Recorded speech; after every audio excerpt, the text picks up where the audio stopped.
Par contre, les stats, les probas, ça faut un peu connaître, mais c'est vrai qu'il ne faut pas être Einstein non plus, quoi. Mais... Moi, c'est Laura Labadie, je suis data analyst chez Floa Bank. Et moi, c'est Océane Lamotte, je suis data analyst alternante et je suis en M1 data marketing. Du coup, je vais être managée par Laura et je vais faire un peu les mêmes tâches qu'elle, c'est-à-dire qu'on va faire du reporting sur tableau, donc c'est de la visualisation de données, faire du profiling client, on va faire du ciblage de clients et en fait on va prendre toutes les données et essayer de les faire parler. C'est l'explosion des volumes de données qu'on a à notre disposition, aussi tous les domaines d'application dans lesquels la data s'applique, les nouveaux domaines et les nouvelles technologies avec l'émergence de l'intelligence artificielle très récemment. Et du coup, ça en découle aussi des problématiques d'éthique et de gestion des données personnelles des clients. Il y a pas mal d'évolutions du métier. Alors moi je viens de la fac, j'ai fait une licence MIH avant, donc c'est maths, info et sciences cognitives. Et en fait on a fait des modules où on faisait de l'analyse de données. Et je trouve ça super intéressant, super parlant de pouvoir essayer de soit utiliser la donnée pour expliquer des phénomènes ou pour pouvoir prédire des choses. Et du coup en fait je me suis dit la donnée c'est en plein essor, c'est un domaine qui est super intéressant, donc let's go aller là-dedans.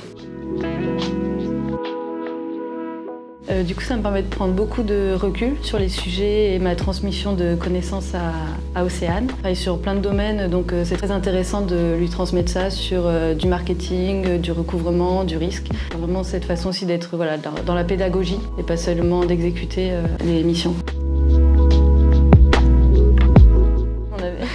On a trouvé un mème justement qui représente un peu la façon de faire pour trouver une information, comme quoi c'est pas forcément si simple, il faut vraiment essayer de raccrocher un peu tous les boutons. Donc quand on nous demande quelque chose, ça se fait pas forcément un claquement de doigts. C'est la complexité des définitions qui peuvent être différentes en fonction aussi des métiers, comment ils utilisent une notion par exemple de client actif chez Floa. En fait, qu'est-ce qu'un client actif? Est-ce que c'est un client qui a un contrat actif, qui utilise sa carte?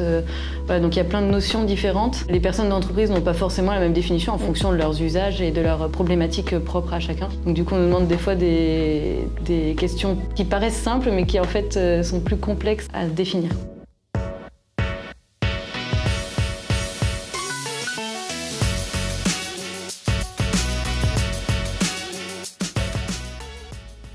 Pas d'accord. Bien sûr, il faut une bonne logique mathématique, être très à l'aise avec les chiffres et savoir manipuler la donnée. Mais c'était pas tout du coup. On peut avoir seulement un bon esprit d'analyse globale sans rentrer forcément dans une expertise mathématique en fait. Pour avoir fait des études en maths vraiment théoriques, etc., il n'y a pas besoin de cette théorie-là, des maths compliquées. Par contre, les stats, les probas, ça faut un peu connaître, mais c'est vrai qu'il ne faut pas être Einstein non plus, quoi. Mais il faut une bonne base pour pouvoir comprendre ce qu'on fait. D'accord, parce qu'en fait, on va être un peu le métier qui lie tous les métiers. C'est-à-dire que nous, on reçoit toutes les données, on va faire le lien avec tous les métiers et du coup, on va essayer de retranscrire ce qu'ils attendent. C'est-à-dire pourquoi tel client, il va être actif ou pas, etc.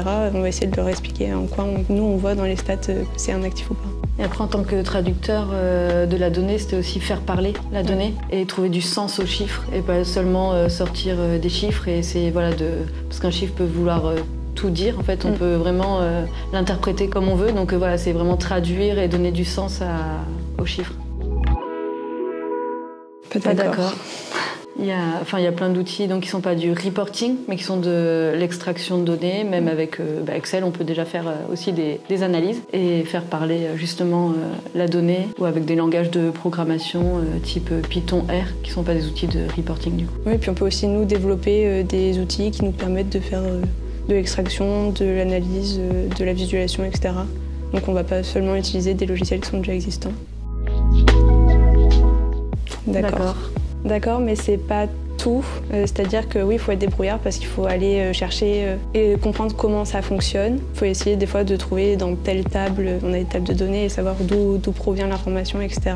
Il faut être assez carré dans ce qu'on fait, il faut vraiment être précis, etc. Parce que quand on sort des données, si on se loupe, c'est tous les métiers qui sont impliqués. Et du coup, dans la débrouillardise, il y a beaucoup cette notion aussi de curiosité. Il faut se débrouiller, être très curieux et aussi critique avec ce qu'on fait.